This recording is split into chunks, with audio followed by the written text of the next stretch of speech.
I'm writing an album called The Middle Passage. They've shown us every plantation with cotton on it. You know what plantation they've never shown us, Abby? The most prominent ones.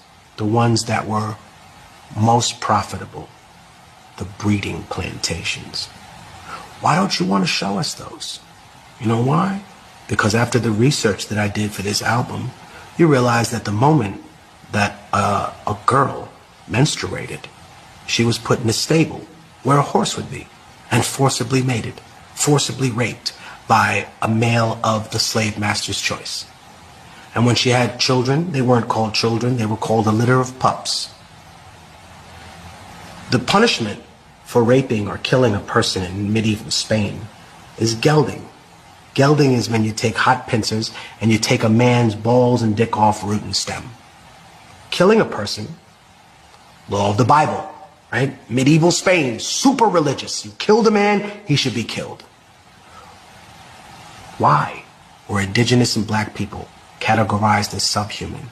So under the law, you would not be punished for the things that you did to us.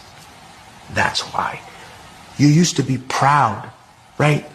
Used to be proud, white America, of rape and murder. Used to be proud of colonization. Used to, wow, that made us tough. And then you got ashamed of it. And that's what you're dealing with. That's what America's dealing with, a schizophrenic crisis. There's a British manual, right, that was taken out of the British Museum because within the manual, it talked about how rape was a weapon of war that should be used against the indigenous population. You're ashamed of that now. You're ashamed, right? Who was Christopher Columbus? His image has been so whitewashed, but he was trafficking little girls on an island. Who does that sound like, huh?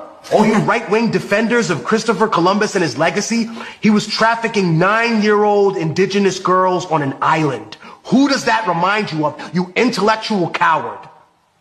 Just because liberals are dog shit doesn't mean that you shake hands with the devil.